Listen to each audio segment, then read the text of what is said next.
Yo era velador nocturno en una bodega de abarrotes, de esas que surten tienditas y changarros. Estuvo ubicada en Iztapalapa, en una zona bastante tranquila, aunque mal iluminada. Tenía mis horarios fijos. Entraba a las 8 de la noche y salía a las 6 de la mañana.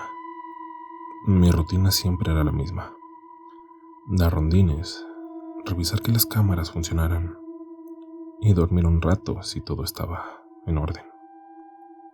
Pero había un pasillo, el pasillo 9. Desde el primer día que lo vi, supe que algo no estaba bien con ese pasillo. No sé cómo explicarlo, pero te lo juro, la luz ahí parecía distinta. Tenía la misma lámpara industrial que los demás, pero alumbraba menos. Siempre daba una sensación de humedad y bastante frío, aunque todo lo demás estuviera seco. La primera noche fue rara. Un miércoles, estaba revisando las cámaras y vi como unas cajas caían desde uno de los estantes. Me levanté, fui a ver y no encontré nada. Todo estaba en su lugar. Pensé que quizá me había confundido de pasillo, pero al regresar a la caseta, revisé la cámara de nuevo y ahí estaban las cajas, claramente cayendo al suelo. Volví a ir, esta vez más despacio, y ahí fue cuando lo vi. Una silueta oscura humanoide, cruzando entre los racks del fondo. Caminaba despacio sin hacer un solo ruido, pero se desvanecía conforme avanzaba.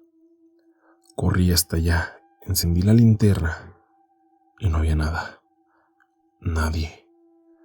Empecé a tener miedo, sí, pero no lo suficiente como para dejar el trabajo, hasta que pasó lo de la cámara. Una madrugada cerca de las 3, algo me despertó. La pantalla de vigilancia tenía todas las cámaras apagadas, menos la del pasillo 9. En ella estaba yo parado, inmóvil, mirando directamente hacia la cámara. Yo estaba en la caseta, pero en la cámara estaba yo, con la misma ropa, pero los ojos completamente oscuros. Intenté pararme, pero la puerta no se abría. Me encerraron. Escuché el candado por fuera. Cuando logré salir no había nadie, ni una sola pisada, ni un auto, absolutamente nada. Esa fue mi última noche. Al siguiente velador nunca le conté nada. Me enteré 2 semanas después por un conocido que dejó de presentarse, que su familia lo había reportado como desaparecido, y lo último que encontraron fue su uniforme tirado justo en el pasillo 9.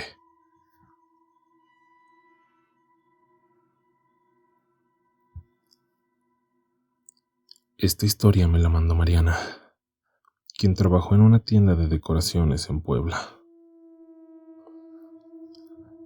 Trabajaba en una tienda de cosas para el hogar, de esas que venden cuadros, floreros, alfombras, muebles pequeños.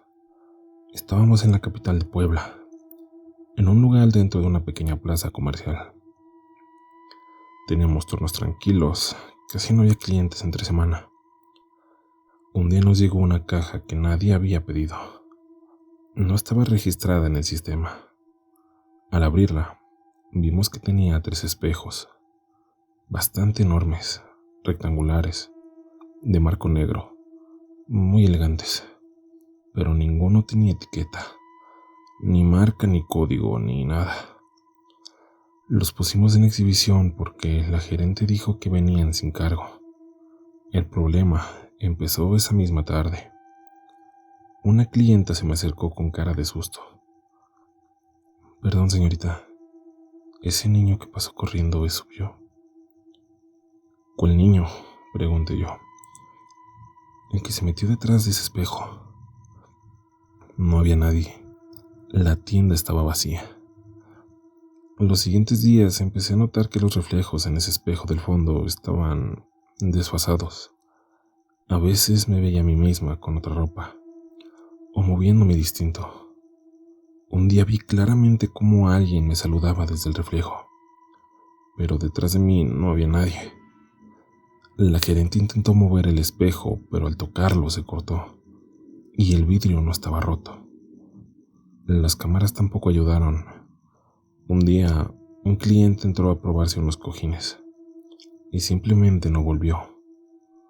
Vimos la grabación. Se veía acercándose al espejo y entrando al probador, pero en la cámara nunca entra, solo se refleja entrando. Decidimos sacar los espejos y destruirlos. Un trabajador del almacén lo hizo, y cuando rompió el primero, todos los presentes escuchamos un grito desgarrador, como si hubiera alguien atrapado ahí dentro. Esa misma semana cerraron la tienda por problemas administrativos. Nadie más quiso hablar del tema, y aún sueño con ese espejo. Y lo más raro es que a veces en el reflejo de mi casa veo pasar a alguien más, un niño que pasa corriendo detrás de mí. Este relato lo cuenta Víctor, quien trabajó en una fábrica en Monterrey. En esa fábrica hacíamos empaques industriales. Estaba en el Parque Mitras en Monterrey. Mi turno era nocturno, de 10 de la noche a 6 de la mañana. Todo empezó cuando el montacargas empezó a subir solo. Al principio, pensé que era una falla del motor. Bajaba vacío y subía como si trajera algo. Pero lo más extraño era que, al revisar el registro del peso, marcaba cerca de 96 kilos. Una noche, un compañero gritó desde la línea 2. Dijo que vio a un hombre parado junto al control. Tenía uniforme azul, pero bastante sucio, como manchado con aceite viejo. Cuando fuimos, no había nadie, obviamente. Días después, durante un apagón, me quedé solo en el almacén. Cuando regresó la luz, todos los montacargas estaban encendidos, girando sobre sí mismos, y en uno de ellos estaba el hombre. Me estaba mirando, sin rostro o sin boca, solo con un casco viejo y una mancha negra en el pecho. Al otro día pregunté si había pasado algo en esa zona antes. Un técnico me contó que, años atrás, un operador murió aplastado por ese mismo montacargas. Nadie volvió a usarlo después de eso. Me fui de ahí unas semanas después, pero me quedé con una idea horrible en la cabeza. ¿Qué es ese espíritu? ¿Por qué seguía ahí, haciendo su turno completo? Y que solo se muestra a los que ya se van.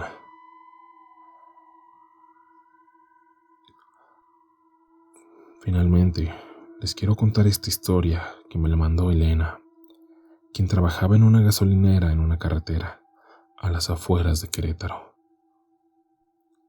Yo trabajaba como despachadora en una gasolinera ubicada sobre la carretera federal 57, justo entre San Juan del Río y Pedro Escobedo. Turno nocturno, de 11 de la noche a 7 de la mañana. No era el mejor trabajo del mundo, pero pagaban bien y la zona era tranquila. La estación tenía 4 bombas y una pequeña tienda con refrigeradores y café. Por las noches, el flujo bajaba bastante. A veces no veía un solo auto en 2 horas. Todo cambió un miércoles. Eran como las 2:30 de la madrugada. Me encontraba tomando café sentada afuera, cuando vi que se acercaban las luces de un auto. Era un Suru viejo, blanco, con placas de la Ciudad de México. Se estacionó en la bomba 3, pero no se bajó nadie. Me acerqué con bomba en mano y justo antes de llegar bajó el vidrio. Era un hombre, tendría unos 50 años. Tenía cara de cansancio, pero no parecía borracho ni nada por el estilo. Me dijo con una voz bastante suave: 100 Magna, por favor. Hasta ahí todo normal. Pero cuando fui a insertar la pistola, noté que el tanque ya estaba lleno. La tapa ni siquiera se movía. Regresé a la ventanilla y le dije: disculpe, pero su tanque está lleno. Y el hombre, sin dejar de mirarme, me dijo: a veces uno necesita más, aunque ya esté lleno. Me comencé a reír un poco incómoda. Pensé que eran algún loco, pero lo raro es que no había ni un solo sonido en ese momento. No el viento, un zumbido de los focos, nada. Le dije que esperara y fui por el encargado. Cuando regresamos, el coche ya no estaba. Lo buscamos por toda la estación. No se escuchó salir, ni vimos luces que se alejaran. Pero lo peor fue lo que encontramos en el video de las cámaras. El coche entra, se estaciona. Yo me acerco y hablo con él. Y luego simplemente desaparece. No sale ni da vuelta, no arranca. Solo se desvanece como si alguien hubiera apagado una capa del video. Pensamos que era una falla del sistema hasta que lo vimos de nuevo. 3 días después, misma hora, mismo coche y misma bomba. Y esta vez con otro despachador. Le pregunté a Carlos, el que atendió esa vez, qué había sucedido, y me dijo algo que nunca voy a olvidar. No me dijo nada, solo me dio un billete de 100 y cuando lo fui a meter a la caja tenía sangre. Le pedí que me lo enseñara y cuando sacó el billete, tenía marcas de dedos, como si alguien lo hubiera sujetado con fuerza. Pero estaba al revés. Las huellas estaban por dentro del billete, como si alguien hubiera presionado desde dentro del papel. Desde eso pedimos el cambio de turno, pero lo más raro fue lo que pasó con las cámaras.